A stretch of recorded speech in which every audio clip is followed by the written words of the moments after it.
യേശുവിൻ്റെ കൂട്ടായ്മയിലെ സ്നേഹം നിറഞ്ഞ എല്ലാ പ്രിയ ദൈവമക്കൾക്കും ദൈവാനുഗ്രഹം നിറഞ്ഞ ഒരു നല്ല ദിവസം ആശംസിക്കുന്നു. ഇന്ന് നമ്മൾ ശ്രവിക്കുന്ന തിരുവചന ഭാഗം 124 സങ്കീർത്തനം 8 തിരുവചനം. ആകാശവും ഭൂമിയും സൃഷ്ടിച്ച കർത്താവിൻ്റെ നാമത്തിലാണ് നമ്മുടെ ആശ്രയം.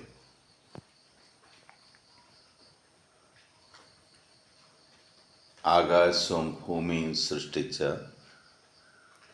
കർത്താവിൻ്റെ നാമത്തിലാണ് നമ്മുടെ ആശ്രയം.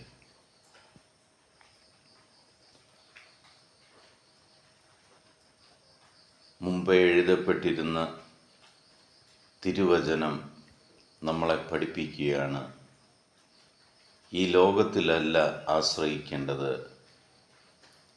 പിന്നെയോ ആകാശവും ഭൂമിയും സൃഷ്ടിച്ച കർത്താവിൻ്റെ നാമത്തിലാണ് നമ്മൾ ആശ്രയിക്കുന്നത്. ഈ ലോകത്തിൽ നിങ്ങൾ ആശ്രയിച്ചാൽ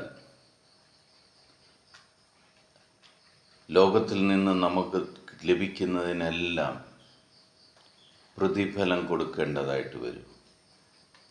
ഒന്നും നമുക്ക് വെറുതെ ലഭിക്കുന്നില്ല. എന്നാൽ ആകാശവും ഭൂമിയും സൃഷ്ടിച്ച സ്വർഗീയ പിതാവിലാണ് നിങ്ങൾ ആശ്രയിക്കുന്നതെങ്കിൽ യാതൊരു പ്രതിഫലേച്ഛയും കൂടാതെ ആ സർവശക്തനായ ദൈവം നിങ്ങൾക്ക് വേണ്ടതെല്ലാം സമൃദ്ധമായി തരുന്നത് നിങ്ങൾക്ക് കാണുവാൻ സാധിക്കും. സ്വർഗത്തിലും ഭൂമിയിലും നിന്നെ സഹായിക്കുവാൻ ദൈവമല്ലാതെ വേറെ ആരുമില്ല. നീ ഈ ഭൂമി വിട്ടു പോകുമ്പോൾ ഈ ലോകത്തിലുള്ള ഒന്നും നീ കൊണ്ടുപോകുന്നില്ല. സ്വർഗത്തിൽ നിന്നെ സഹായിക്കുവാൻ ഈ ഭൂമിയിലെ ആരും കാണുകയുമില്ല. എന്നാൽ ദൈവമായ കർത്താവിൻ്റെ നാമത്തിൽ ആ ദൈവത്തോടൊപ്പമാണ് നീ ഈ ഭൂമിയിൽ സഞ്ചരിക്കുന്നതെങ്കിൽ നീ ഈ ഭൂമി വിട്ടുപോകുമ്പോൾ ആ ദൈവവും നിൻ്റെ ഒപ്പം വരും. കാരണം സ്വർഗത്തിലും ആ ദൈവം നിന്നെ സഹായിക്കുവാനുണ്ടാകും. നമുക്ക് ശിഷ്ടജീവിതം ദൈവം നമുക്ക് എത്ര ദിവസമാണോ മുന്നോട്ട് തരുന്നത് അത്രയും കാലം ആ ദൈവത്തിൻ്റെ മുമ്പിൽ, കർത്താവേ, ഞാൻ പാപിയായിരുന്നു, എൻ്റെ പാവാവസ്ഥകളിൽ നിന്ന് മാറി, തിന്മയിൽ നിന്ന് മാറി നിന്നോടൊപ്പം ചരിക്കുവാൻ നീ എന്നെ സഹായിക്കുന്നതിന് നന്ദി പറയുന്നു എന്ന് പറഞ്ഞ് ആ ദൈവത്തിൽ നമുക്ക് ആശ്രയിക്കാം. കാരണം നമ്മുടെ ദൈവത്തെ പോലെ മറ്റൊരു ദൈവമില്ല. ആ ദൈവം സ്നേഹിക്കുന്ന ദൈവമാണ്. എപ്പോഴും നമുക്ക് വേണ്ടി കാത്തിരിക്കുന്ന ദൈവമാണ്. നമ്മുടെ ജീവിതത്തെ നമുക്കിന്ന് മാറ്റിമറിക്കാം.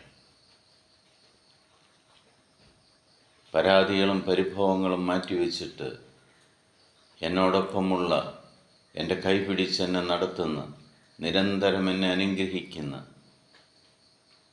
ജ്ഞാനത്താലും വിവേകത്താലും എന്നെ നിറയ്ക്കുന്ന, ആകാശവും ഭൂമിയും സൃഷ്ടിച്ച സർവശക്തനായ ദൈവത്തിലാണ് എൻ്റെ ആശ്രയം എന്ന് മനസ്സിൽ ഉറപ്പിച്ചുകൊണ്ട് ലോകം എന്തെല്ലാം പറഞ്ഞാലും അതിനൊന്നും ചെവി കൊടുക്കാതെ ആ ദൈവത്തെ മുന്നിൽ കണ്ടുകൊണ്ട് നമുക്ക് യാത്ര ചെയ്യാം. നിങ്ങളുടെ ജീവിതം അനുഗ്രഹപ്രദമായി മാറും. എൻ്റെ ജീവിതം അനുഗ്രഹപ്രദമായി മാറിയതുപോലെ നിങ്ങളും അനുഗ്രഹിക്കപ്പെടും.